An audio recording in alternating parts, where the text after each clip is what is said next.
कृष्ण की नगरी द्वारिका सहित दुनिया के यह 5 शहर भी हो चुके हैं जल विलीन। किसी को मिला शाप तो किसी के डूबने की वजह बनी प्रेत आत्मा। दोस्तों, वीडियो पसंद आती है तो वीडियो को लाइक और हमारे चैनल को सब्सक्राइब करना ना भूलें, क्योंकि यह वीडियो बनाने में हमें बहुत मेहनत लगती है। हमारी मेहनत के लिए चैनल को सब्सक्राइब जरूर करें। श्री कृष्ण की द्वारिका नगरी गांधारी के शाप की वजह से समुद्र में डूब गई थी। द्वारका की तरह ही दुनिया के ऐसे और भी शहर हैं जो समुद्र में डूब चुके हैं। इन जल विलीन हो चुके शहरों की रहस्यमय कहानियां भी बहुत दिलचस्प हैं। कई अध्ययनों में इन शहरों के अवशेष भी मिल चुके हैं। आइए जानते हैं समुद्र में डूबकर समाप्त हो चुके इन शहरों के बारे में। श्री कृष्ण की नगरी द्वारिका गांधारी के शाप की वजह से जलमग्न हो गई थी। पौराणिक कथाओं के अनुसार महाराजा रैवतक के समुद्र तट पर कुश बिछाकर यज्ञ करने के कारण ही इस नगरी का नाम पहले कुशस्थली था। जब युगों के बीतने के साथ प्रलय आने से कुशस्थली नगर नष्ट हो गया तो श्री कृष्ण के आदेश पर विश्वामित्र और मायासुर ने यहाँ गुजरात में आकर समुद्र के तट पर भव्य महल और नगर का निर्माण कराया, जिसका नाम रखा गया द्वारिका। इसके बाद महाभारत की घटनाएं कुछ इस तरह घटी कि कुरुक्षेत्र युद्ध में कौरवों के नष्ट होने के बाद गांधारी के शाप का प्रभाव दिखने लगा और कुछ अप्रिय घटनाएं घटी और श्री कृष्ण के वैकुंठ गमन के बाद द्वारका नगरी भी जल विलीन हो गई। द्वारिका के अलावा दुनिया के ऐसे 4 शहर भी हैं जो जलमग्न हो चुके हैं। आइए जानते हैं उन 4 शहरों के बारे में। भगवान श्री कृष्ण का शहर द्वारका, जो भारत के 7 सबसे प्राचीन शहरों में एक माना जाता है। पुरातत्व विभाग के सर्वे में द्वारका के अस्तित्व के प्रमाण भी मिल चुके हैं। द्वारिका के बारे में केवल पौराणिक कहानियों में ही इसका उल्लेख नहीं, बल्कि इसके प्रमाण गुजरात के कैम्बे की खाड़ी में मिले हैं। ऐसा माना जाता है कि भगवान श्री कृष्ण की मृत्यु के बाद गोमती नदी के किनारे बसा यह शहर समुद्र में डूब गया था। द्वारिका भगवान श्री कृष्ण का निवास स्थान हुआ करता था। यह शहर अपनी समृद्धि और वैभव के लिए जाना जाता था। लॉयन सिटी ऑफ क्वांडाओ लेक, चीन। लॉयन सिटी चीन का एक प्राचीन और शानदार शहर हुआ करता था, जो आज भी अपने रहस्यों के लिए जाना जाता है। माना जाता है कि यहाँ दूसरी दुनिया से जुड़े लोगों का आना जाना भी था। यहाँ रहने वाले दूसरी दुनिया के लोगों के बारे में कई कहानियाँ भी प्रचलित हैं। क्वांडाओ पूर्वी हान राजवंश के दौरान बना था। लॉयन सिटी 62 फुटबॉल मैदानों जितना विशाल था। यह शहर पानी की सतह से 85 से 131 फीट नीचे जा चुका है। Port royal. Jamaica port royal शहर, जो कभी यूरोप के बड़े शहरों में गिना जाता था, जून 1962 में जलमग्न हो गया। इस घटना में 2000 लोग मारे गए। पोर्ट रॉयल अपनी उद्यमा शराब और मनोरंजन के लिए मशहूर था। यहाँ देश विदेश से राजा महाराजा अपना मनोरंजन करने आते थे। माना जाता है कि यहाँ पर दास प्रथा अपनी चरम सीमा पर थी। माना जाता है कि इस तरह के यौन अपराध बढ़ने के कारण यहाँ नकारात्मक ऊर्जा फैलने लगी और यह शहर खंडर में तब्दील हो गया। फिर एक दिन यह पूरा शहर जल में समा गया। यह कभी कैरेबियन का सबसे बड़ा और सबसे समृद्ध शहर था, जो 17वीं शताब्दी के उत्तरार्ध तक कैरेबियन सागर में शिपिंग और वाणिज्य केंद्र के रूप में कार्य करता था। 7 जून 1992 को आए भूकंप और उसके साथ आई सुनामी ने इसे नष्ट कर दिया, जिसके कारण किंगस्टन की स्थापना हुई, जो जैमिका की राजधानी और सबसे अधिक आबादी वाला और समृद्ध शहर था। गंभीर तूफानों ने नियमित रूप से इस क्षेत्र को नुकसान पहुंचाया। 1907 में एक और भयंकर भूकंप आया। पोर्ट रॉयल अंग्रेजी और डच सरकार द्वारा आयोजित निजी लोगों के लिए बंदरगाह बन गया, जिन्हें स्पेनिश जहाज़ों पर हमला करने के लिए प्रोत्साहित किया गया।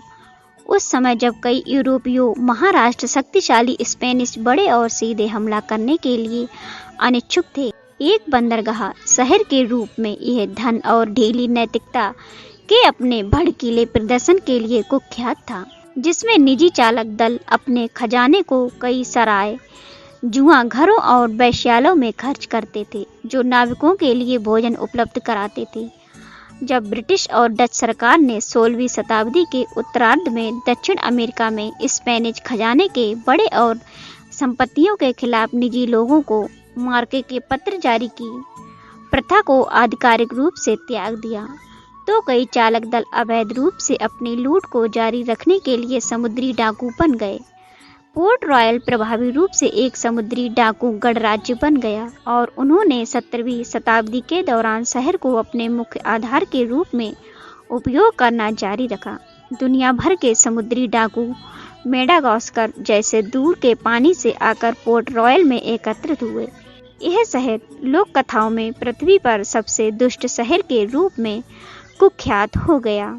1992 की आपदा के बाद पोर्ट रॉयल की व्यावसायिक भूमिका तेजी से बढ़ते नज़दीकी शहर किंगस्टन द्वारा संभाली गई। 1999 में छोटे मछली पकड़ने वाले शहर को क्रूज जहाज़ों की सेवा के लिए एक विरासत पर्यटन स्थल के रूप में पुनर्विकास करने की योजना बनाई गई। योजना पोर्ट रॉयल की अनूठी और आकर्षक विरासत को भुनाने की थी, जिसमें संभावित आकर्षणों के आधार के रूप में पूर्व औपनिवेशिक और निजीकरण के वर्षों पुराने पुरातत्व निष्कर्ष में शामिल थे। पावलो पेट्री दुनिया के सबसे बेहतरीन संरक्षित पानी के नीचे के पुरातात्विक स्थलों में से एक है। शहर की स्थापना कांस्य युग के अंत में लगभग 1200 ईसा पूर्व में हुई थी। ऐसा माना जाता है कि इसकी स्थापना के तुरंत बाद लगभग 1000 ईसा पूर्व में यह समुद्र में खो गया था। पावलो पेट्री को 2004 में गोताखोरों की एक टीम ने फिर से खोजा था। तब से व्यापक खुदाई की गई, जिससे शहर और इसके निवासियों के बारे में बहुत सारी जानकारी सामने आई। ये शहर दक्षिणी पेलोपोनेस में लोकोनिया नामक क्षेत्र में स्थित था। यह लोकोनियम खाड़ी के तट पर स्थित था, जिसकी आबादी लगभग 1000 थी। शहर को 4 क्वार्टरों में विभाजित किया गया था, जिनमें से प्रत्येक में बाजार और मंदिर थे। पावलो पेट्री की सबसे उल्लेखनीय विशेषताओं में से एक है इसकी सड़कों और सार्वजनिक भवनों का व्यापक नेटवर्क। शहर के आवास पत्थर और मिट्टी ईंटों से बने थे, जिनकी छतें फूस की थीं। वे आमतौर पर 2 या 3 मंजिल ऊंचे होते थे, जिसमें एक केंद्रीय आंगन के चारों ओर कमरे बने होते थे। शहर को एक रक्षात्मक दीवार से घेरा गया था, जिसमें एक गेस्ट हाउस और एक बंदरगाह था। शहर को बाढ़ से बचाने के लिए बांधों और नहरों की एक श्रृंखला बनाई गई थी। पावलो पेट्री शहर लगभग 1000 ईसा पूर्व में एक भूकंप के कारण डूब गया था। ये शहर दुनिया के सबसे पुराने पानी के अंदर शहरों में से एक है। पावलो पेट्री के खंडर इतने पुराने हैं कि उन्हें पहचानना मुश्किल है, लेकिन इन खंडरों से पता चलता है कि यह शहर बहुत ही व्यवस्थित तरीके से बनाया गया था। यहाँ सड़कें, इमारतें और कब्रिस्तान भी हैं। इसके खंडरों को देखकर पता लगाना मुश्किल हो जाता है कि यह मानव निर्मित है। आज भी पावलो पेट्री को दुनिया का सबसे महत्वपूर्ण पुरातात्विक स्थलों में से एक माना जाता है। क्लियोपाट्रा शहर, जो लगभग 1600 साल पहले डूब गया था, उसे समुद्री पुरातत्ववेताओं ने 1998 में खोज निकाला था। यह शहर मिस्र के शासक अलेक्जेंडर द ग्रेट ने बनवाया था। उन्होंने यह शहर मिस्र की प्रसिद्ध रानी क्लियोपाट्रा की याद में बनवाया था। क्लियोपाट्रा अपनी सुंदरता और शासन के लिए मशहूर थी। माना जाता है कि क्लियोपाट्रा देवी के रूप में इस शहर में प्रकट होती थी, लेकिन मिस्र की कहानियों के अनुसार जिन लोगों ने क्लियोपाट्रा को धोखा दिया था, नगरवासियों द्वारा उनका सम्मान किए जाने पर क्लियोपाट्रा के कोप का इस नगर को भी भागी बनना पड़ा और यह शहर भी जलमग्न हो गया। अलेक्जेंड्रिया प्राचीन काल के सबसे बड़े और शानदार शहरों में से एक था। 331 ईसा पूर्व सिकंदर महान द्वारा स्थापित इसकी वास्तुकला और संस्कृति रोम शहर की वास्तुकला और संस्कृति से आगे थी। महल और मंदिर क्षितिज पर छाए हुए थे। अलेक्जेंड्रिया की स्थापना के कुछ समय बाद ही जनसंख्या 1 लाख के आंकड़े को पार कर गई थी। शहर को 130 मीटर ऊंचा फारोस लाइट हाउस प्राचीन दुनिया के 7 अजूबों में से एक है। 7 अजूबों में से एक का प्रतिनिधित्व करता था। अलेक्जेंड्रिया अपने विशाल पुस्तकालय के लिए भी प्रसिद्ध था, जिसमें लगभग 5 लाख पपीरस की रोल थी। दोस्तों, आज की यह वीडियो आपको कैसी लगी और सबसे ज्यादा अद्भुत आपको कौन सा शहर लगा, कमेंट पे जरूर बताएं। वीडियो पसंद आती है तो वीडियो को लाइक और हमारे चैनल को सब्सक्राइब करना ना भूलें।